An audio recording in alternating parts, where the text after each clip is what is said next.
여러분들이 하나님과 간식 내기를 해서 100% 하나님이 내게 할 수 있는 방법을 제가 하나 알려드리겠습니다. 이건 100%예요. 하나님은 우리한테 반드시 져요. 그게 뭔지 아세요? 하나님, 제가 회개한 죄 마치게 합시다. 이렇게 하는 거예요. 하나님은 다시는 기억하지 않는 분이기 때문에 내가 회개한 죄를 기억을 못 하세요. 나는 기억하고 있는데. 내가 기억하고 있기 때문에 사단이 우리한테 와서 너 그거 죄 졌잖아. 그거 죄 졌잖아 하면 우리가 끄떡끄떡하다 정체감에 빠지거든요. 우리는. 그런데 제가 어제도 말씀드렸잖아. 우리 주인이 괜찮다는데 왜 네가 지랄이냐고. 우리 주인이 괜찮다고 한 게 뭐냐면 기억을 못 하세요. 우리 하나님은. 까마득하게 잊기로 결정하셔서 싹 잊어먹었습니다. 그러니까 내가 회개한 죄 마치게 합시다. 그러면 하나님은 기억을 못 하셔서 맨날 지세요. 그래서 하나님이 야식을 내셔야 합니다. 기억하셔도 말은 못 하세요. 기억 안 하기로 했기 때문에. 근데 기억 안 하세요. 깨끗하게 잊어먹어 주셨어요. 그래서 우리는 정죄감을 가질 필요가 없어요.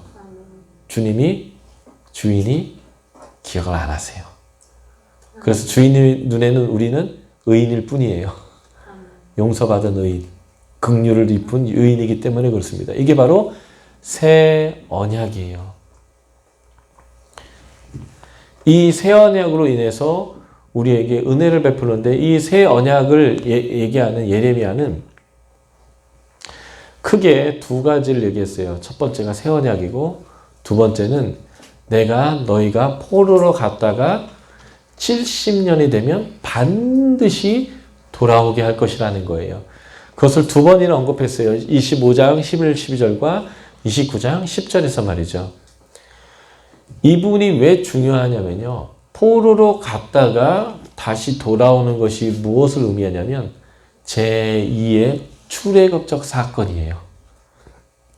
제가 여러분들에게 애굽에서 나와서 가나안에 들어가는 것을 뭐라고 표현했어요? 하나님의 재창조로서 하나님 나라를 세우는 거라고.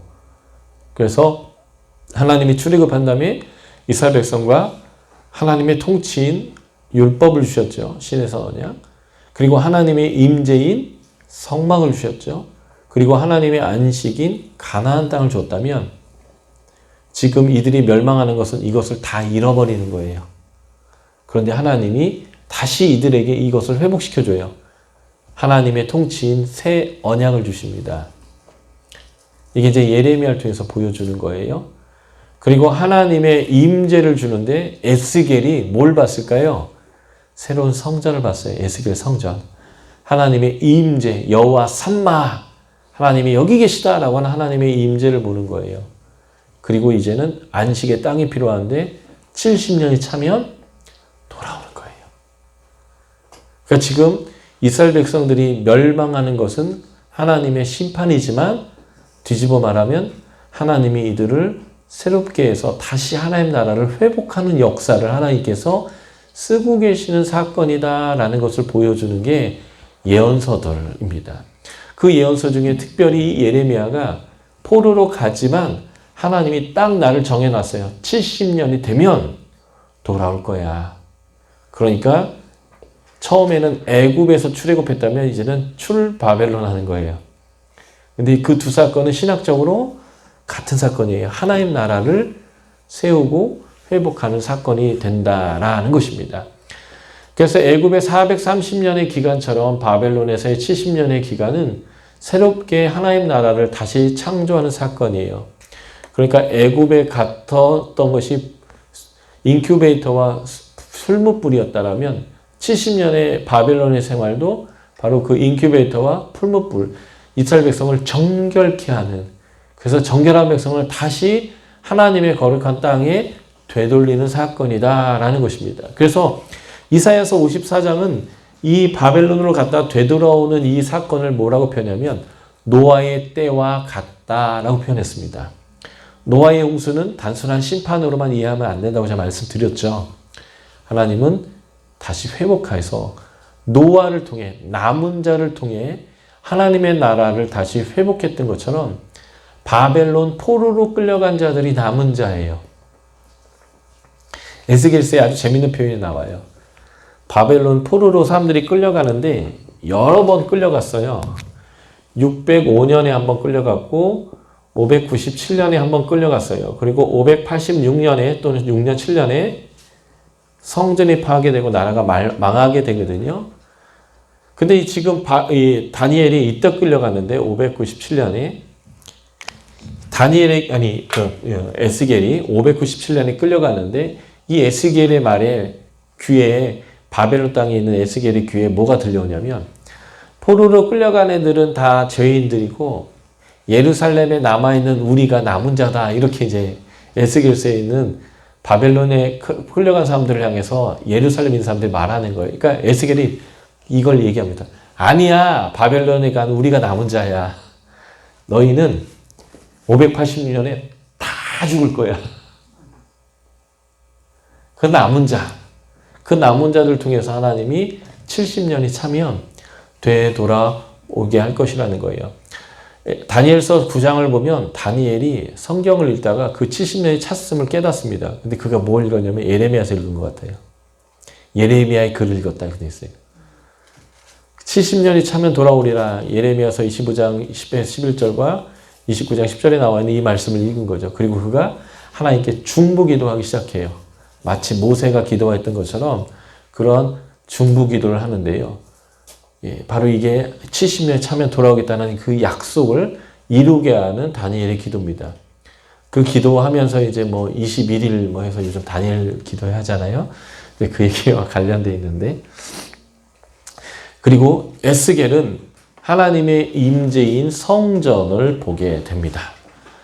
에스겔서 48장인데 에스겔은 정통 사독 가문에, 다시 말해서 다윗이 솔로몬이 다스릴 당시에 성전을 섬겼던 사람이에요. 다윗 시대 때는 아비아달 계열과 사독 계열 이 두 계열이 제사장으로 섬겼어요. 그런데 이 아비아달 계열이 사무엘서 초반에 나왔던 이 엘리 제사장과 그의 아들 홈리와 비느하스가 속해 있는 계열인데, 그 하나님이 이 가문을 쓸어버리기로 얘기하셨고 다니엘을 통해서 사무엘을 통해서도 그 얘기를 하셨잖아요. 그래서 이 가문이 아비아달 계열은 끝장나게 되는데, 이 끝장난 아비아달 계열의 후손이 예레미야예요. 몰락한 제사장 가문의 제사장. 그런데 이제는 정통 사독 가문이 솔로몬 성전을 섬기게 되는데, 그 정통 제사장 가문의 후예가 에스겔입니다. 이 에스겔이 포로로 끌려가는 두 번째 포로로 끌려간 때에 그가 바벨론으로 옮겨지게 되는데, 그가 25살 때 포로로 끌려가게 돼요. 그리고 5년이 지났습니다. 5년이 지났단 말은 그가 제사장으로 섬길 나이가 됐다는 거예요. 그런데 그는 성전이 없는 바벨론에서 제사장 나이가 됐습니다. 25세 포로로 끌려갈 때 그는 이미 태어나면서부터 제사장으로 직업이 정해져 있기 때문에 그는 청소년기 때에 이미 제사장이 될 훈련을 다 배운 사람이에요. 그러니까 거의 제사장으로 당장 일해도 무방할 정도의 나이 25살에 바벨론으로 포로로 끌려갔으니 얼마나 낭망되겠어요. 그런데 그가 30살이 된 거예요. 제사장 나이가 된 거죠. 얼마나 낙담되겠어요. 예를 들면 우리 자매님들이 29 크리스마스 이브, 근데 싱글이야. 애인도 없어. 그리고 31일 날 또 이제 오늘만 지나면 30살인데 애인도 없이 혼자 TV에서 보신각 종치는 소리나 듣고 있고, 그때의 낭망됨, 이거는 비교도 안 돼요. 에스겔에 비하면.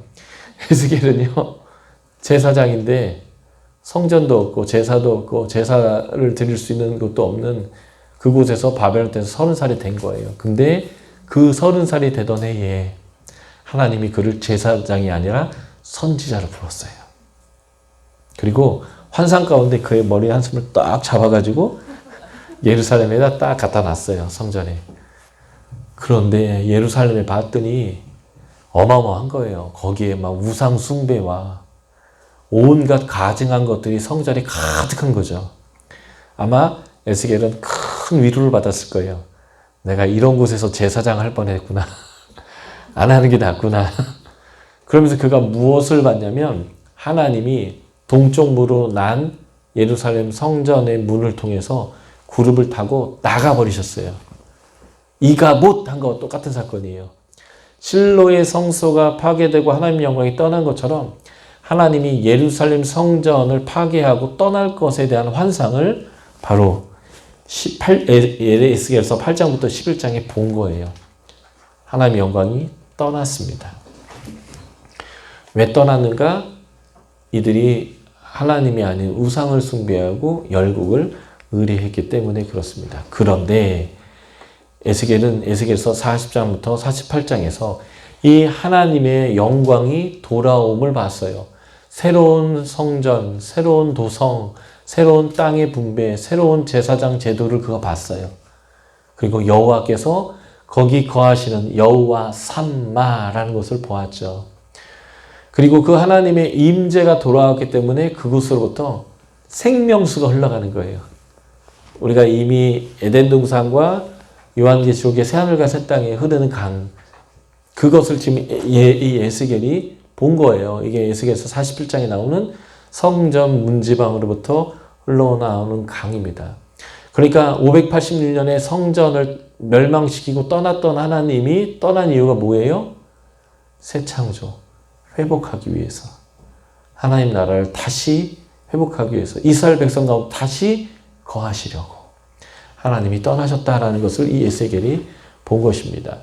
그래서 에스겔이 본 환상 두 가지가 아주 중요한 환상이에요. 물론 전반부에 아까 저희가 1장과 8장에서 10장, 11장의 환상 두 개는 심판에 대한 환상이었다면 회복에 대한 환상 두 개를 더 봤는데 이게 에스겔서 37장과 47장의 환상입니다. 둘 다 환상인데 하나는 골짜기 환상이었고 하나는 에스겔 성전을 보는 환상이었는데 에스겔서 37장은 마른 뼈들이 골짜기에 가득했는데 그것이 성령이 들어가서 하나님 군대가 되는 이야기고요. 47장은 성전 문지방으로부터 생수가 흘러나와 만국을 소성, 라파, 치료하는 환상을 보았습니다. 둘 다 회복이에요. 하나는 뼈들이 군대되는 환상, 하나는 자연 만물이 회복되는 환상입니다. 여기서 아주 중요한 단어가 이거예요. 생기, 루아흐, 성령님이죠. 성령님이 들어가서 뼈들이 살아있는 하나님의 군대가 되는 것이고요. 또 하나는 물, 이 물은 생수를 뜻하는데 이게 요한복음 7장 38절에 의하면 성령님을 뜻해요. 우리 배의 깊은 곳에서 터지는 생수요. 그 성령님의 생수가 보좌로부터 흘러나온 것들이 사해 바다로 들어가서 거기에서 그 죽음의 바다가 물고기가 가득한 바다, 주변에 수많은 열매 맺는 과실들과 푸르른 만국을 소성케 하는 잎사귀를 갖고 있는 그러한 것으로 다시 말해서 생명이 가득한 것으로 바뀌는 환상을 그가 보았습니다. 이게 에스겔서를 읽는 포로로 끌려가 있는 이스라엘 백성들에게 주는 메시지가 무엇이냐면 하나님의 성령으로 말미암아 이스라엘 사람도 회복될 것이고 하나님의 성령으로 말미암아 이스라엘 땅도 회복될 거라는 거예요. 성령님은 구원하시는 영이신데 거듭나기도 하시고 이 자연 만물도 회복시키는 하나님이십니다. 나라가 멸망하는 586년 전후로 하는 이 예언서에서 이 회복을 하나님은 얘기하고 계시는 거예요. 하나님은 멸망하려고 멸망시키는 게 아니라 회복하시기 위한 재창조를 위하여 지금 심판하고 계신다라는 것을 보여주는 겁니다. 그리고 이 두 개의 환상 다음에 연결되는 사건이 있는데 37장은 에브라임과 유다라고 써있는 두 개의 막대기가 연결해서 연합되는 환상을 보았습니다. 이것은 단순히 이스라엘의 12지파의 회복을 얘기하는 게 아니에요. 이것은 에베소서 2장 11절부터 끝절까지의 말씀을 근거한다면 이런 거예요. 유대인과 이방인들이, 다시 말해서 모든 사람들이 서로 연결되어져서 성전으로 지어져 가는 구원의 역사를 의미합니다. 하나님이 이스라엘을 왜 불렀어요? 다시 말하면 아브라함을 왜 불렀어요? 모든 민족을 구원하기 위해서. 그 일을 위해서 이 백성이 거룩하게 살아야 되는데 거룩하게 살지 않아서 하나님을 의뢰하지 않아서 여로보암의 길을 가서 지금 뭐 하고 있어요?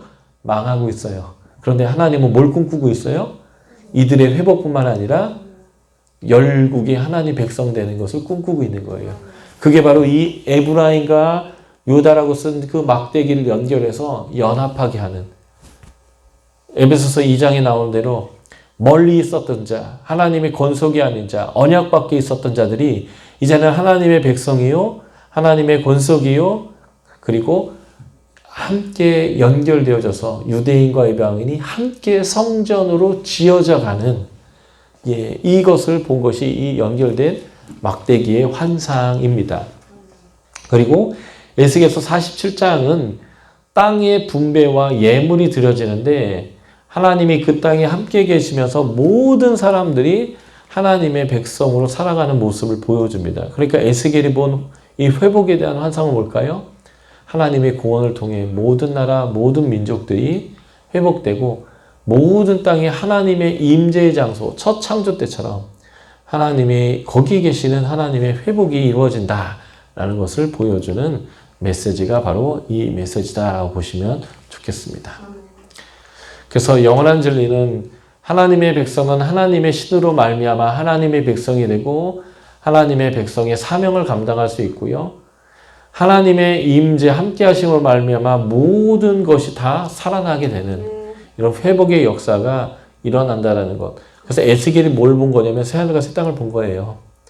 하나님의 회복의 역사를 본 것이다 라고 보시면 이해하시면 되겠습니다. 그리고 에스겔이 본 환상대로 하나님이 구름마차를 타고 성전에서 나간 그 환상의 성취가 뭐냐면 솔로몬 성전이 파괴되는 거예요. 586년에. 그래서 남유다는 멸망하게 되는데 솔로몬 성전에 임했던 하나님의 영광이 떠난 것. 그러나 그 영광은 에스겔 성전을 통해서 임하게 됩니다. 다시. 자, 멸망으로 인해서 땅이 쉼을 얻는데요. 역대하 36장, 이게 마지막 장이거든요. 역대하 36장 한번 잠깐 펴보시겠습니까? 아주 놀라운 표현이 여기 나옵니다.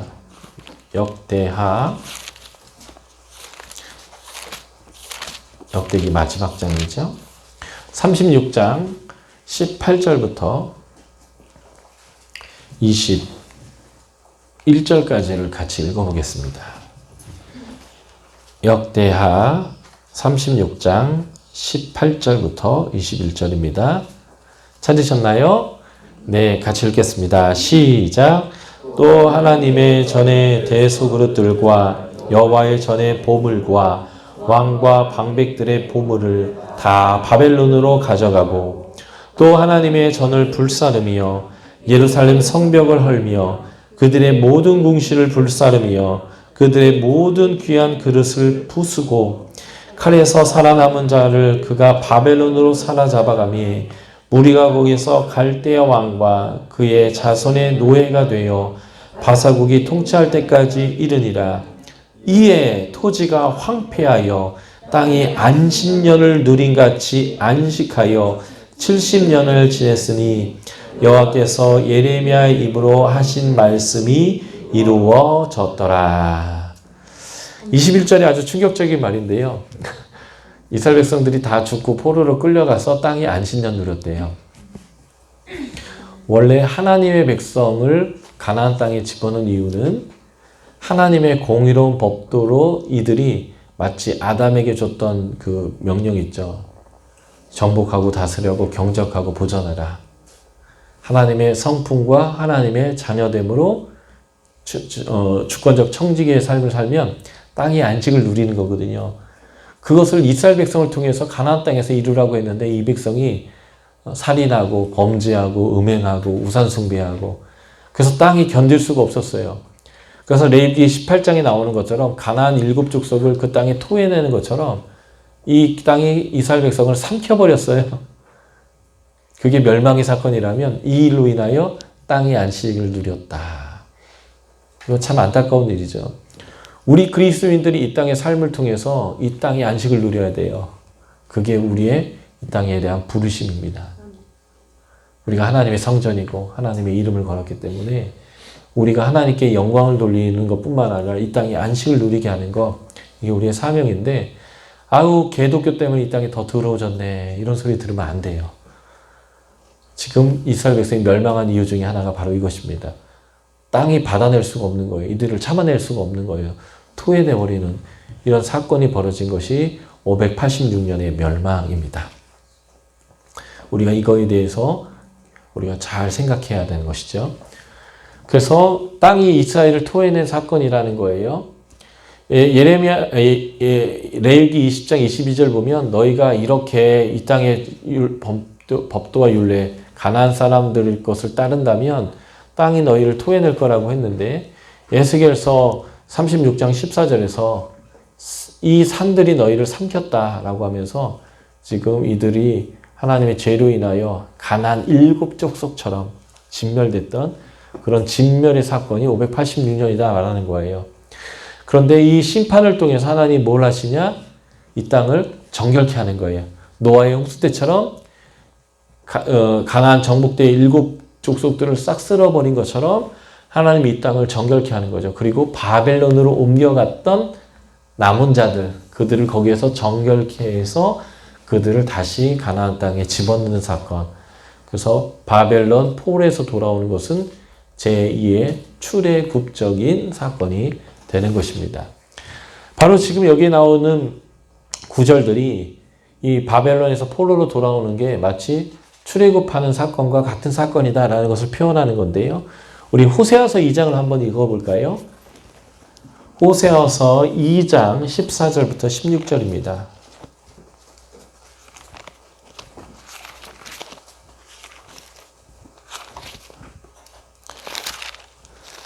호세아서 2장 14절부터 16절까지의 말씀입니다. 찾으셨나요? 네, 그러면 같이 읽어볼게요. 호세아서 2장 14절부터입니다. 시작!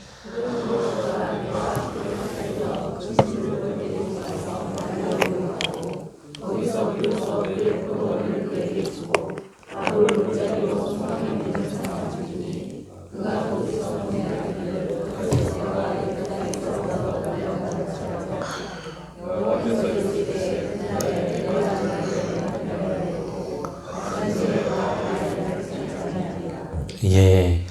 16절 보면 그날에는 나를 내 남편이라 일컫고 다시는 바알이라 일컫지 않으리라. 이 말 자체는 이스라엘 백성이 바알이 내 남편이다 했다는 거예요.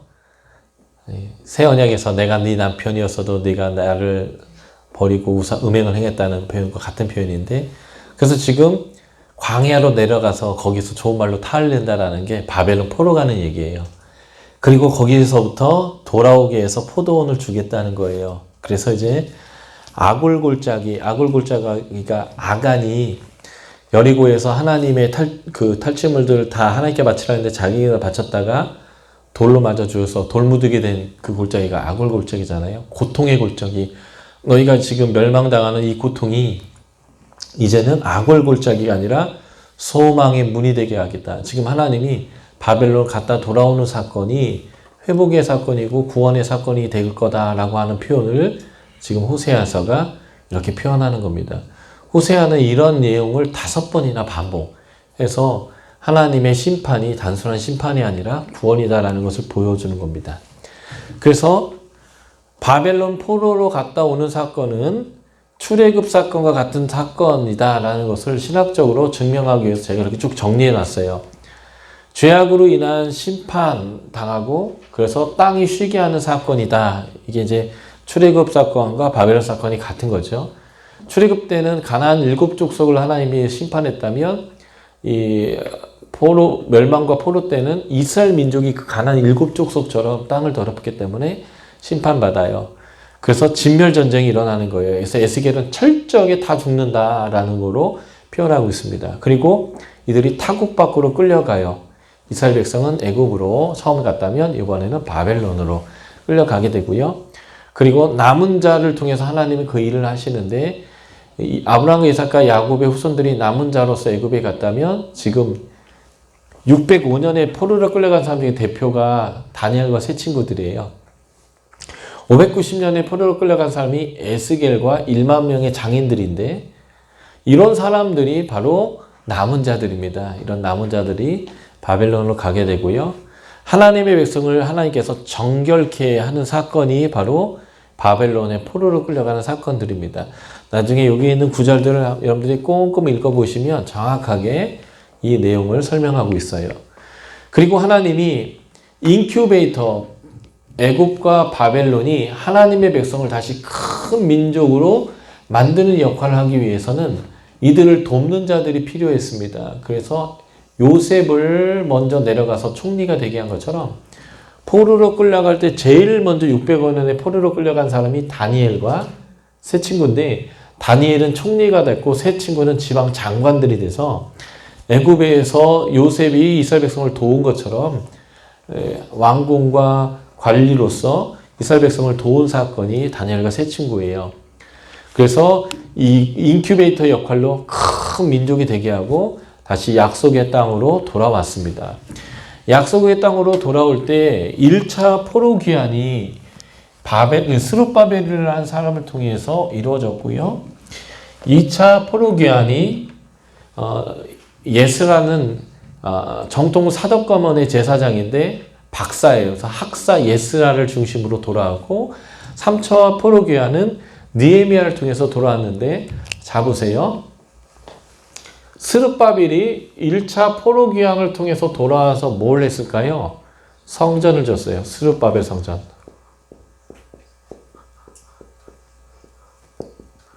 이건 뭘 회복한 거예요? 하나님의 임재를 회복한 것입니다. 그러면 제2차 포로 귀환에서 학사 에스라가 돌아와서 뭘 했을까요?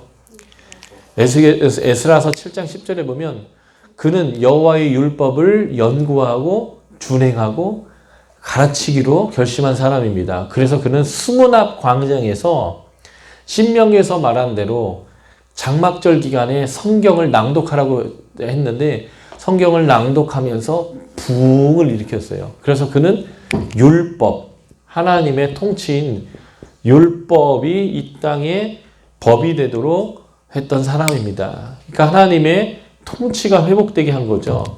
그리고 3차 포로 귀환은 느헤미야를 통해서 이루어졌는데 느헤미야가 뭘 했어요? 성벽을 지었습니다. 성벽이 뭐예요? 하나님의 보호입니다. 하나님의 보호. 다시 말해서 하나님의 안식이 돌아오게 한 거예요. 그러니까 하나님은 1차, 2차, 3차 포로 귀환을 통해서 뭘 했냐면 이 하나님의 나라를 회복한 거예요. 이 하나님 나라의 회복을 통해서 이 이스라엘 민족에서 뭐가 나왔어요? 예수님도 나오셨고 베드로를 포함한 12 사도도 나왔고 바울도 나왔고 바나바도 나왔고 그리고 브리스길라와 아굴라 같은 이런 하나님의 사역자들이 나온 거예요. 그래서 이들을 통해서 신약에 하나님의 나라가 회복되는 역사를 쓰신 겁니다. 그러니까 하나님은 이스라엘만을 회복시켜 돌이킨 것뿐만 아니라 이들의 사명도 하나님이 회복시켰다라는 것을 우리가 볼 수 있는 것이죠. 그래서 1차, 2차, 3차 포로 귀환은 이 출애굽 사건과도 똑같은 사건이에요. 그래서 돌아올 때가 예고되어 있었습니다. 창세기 15장에서 4대 만에 400년 만에 돌아오겠다고 첫 번째 출애굽에 대한 예언이 있었다면 예레미야를 통해서 70년이 차면 돌아오겠다라는 예고가 있었고요. 여기 이사야서 44장 28절과 45장 3절까지의 말씀은 뭘 얘기하냐면 하나님이 내 종 고레스를 통해서 예루살렘이 회복될 거다라고 하는 이 고레스에 의해서 회복되기 100여 년 전에 하나님의 예언이 있었습니다. 그리고 나올 때 재물을 갖고 나왔어요. 애굽에서도 그런 것처럼 조서를 통해서 성전과 성벽을 회복하는 모든 것들은 왕이 조서를 통해서 제공했고요. 하나님의 감동에 의해서 적의 왕이 돌아가라고 표현했는데 특별히 에스라 1장이나 5장에 나와 있는 표현은 뭐냐면 고레스 조서예요. 이 고레스가 조서를 통해서 돌아가라 라고 하는 명확한 적의 선포가 있었고요. 이때 제 인구조사가 있는데 특별히 제사장에 대한 인구조사가 늘 있었습니다. 왜냐하면 제사장 나라니까 말이죠. 그리고 지도자가 있었는데 첫 번째 출애굽 때의 지도자는 모세고요. 1차 포로기한 때는 스룹바벨, 2차 귀환 때는 에스라, 3차 귀환 때는 느헤미야가 포로기환으로 돌아왔고, 이들이 성전과 성벽을 지을 때 자원하는 예물을 드려서 했습니다. 하나님 나라는요, 사업을 해서 하는 게 아니고요, 자원하는 예물을 통해서 하나님 나라 일을 한다라는 건 이건 굉장히 중요한 원칙입니다. 그래서 스룹바벨 성전을 지었어요. 이 스룹바벨 성전은 돌아오자마자 짓기 시작했는데 포기했죠. 짓기 시작했는데 포기를 한 이유는 현재의 상황이 너무 어렵기 때문에 그래요. 바벨론 포로로 끌려갈 때는 맨손으로 끌려가서 바벨론 땅에서 힘들었는데 거기서 70년쯤 살면요, 나의 아들이 아들을 낳고 그 아들이 아들까지 낳을 수 있는 날이에요. 요즘에는 남자들이 한 30살 넘어야 결혼하지만 옛날에는 20대 전후로 결혼을 했기 때문에 그 정도 아들이 아들 낳고 아들이 아들 낳는다는 말은 무슨 말이냐면요, 이민 3세대, 이민 4세 이렇게 되거든요.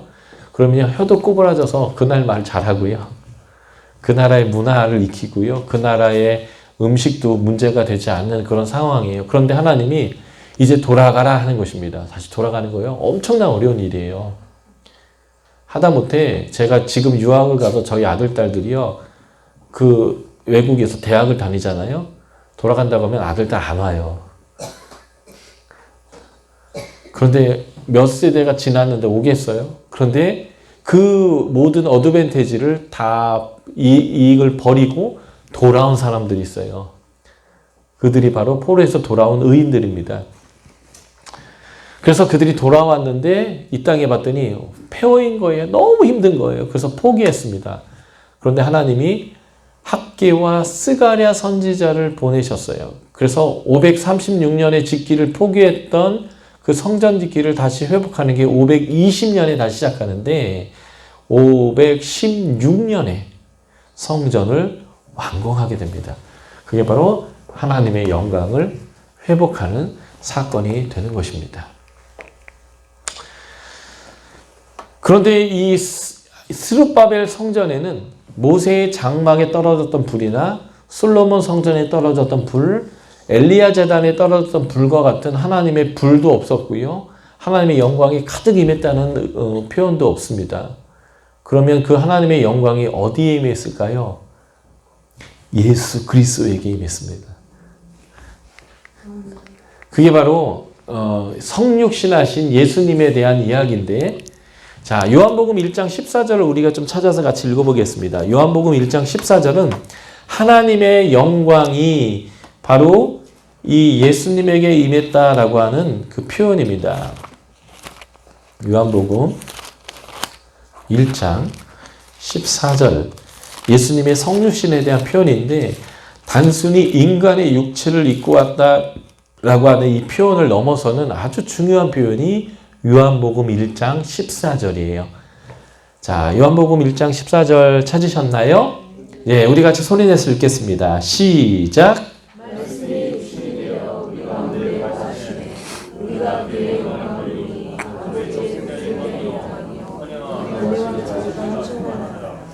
예, 말씀이 육신이 되어 우리 가운데 거하셨다 할 때 이 거하신다라는 단어가요, 스케노라는 헬라어인데요.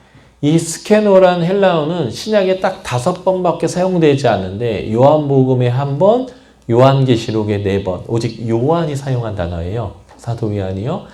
이 스케노라는 단어가 스케네, 텐트에서 나온 동사인데 스케노는 그래서 텐트를 치다라는 단어입니다. 그러니까 이것을 헬라어로 직역하면 말씀이 육신이 되어 우리 가운데 텐트를 쳤는데 그 텐트 안에 영광이 임했다는 거예요. 출애굽기 40장에 하나님의 텐트를 만들었더니 그 텐트 안에 하나님의 영광이 임했던 것 같은 그 사건이 다시 우리한테 일어났다. 이게 예수님의 성육신이라는 거예요.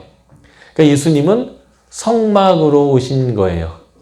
근데 거기에 영광이 임했는데 독생자의 영광이고 은혜와 진리가 충만한 영광이었다는 거예요. 요한복음은 이렇게 표현합니다.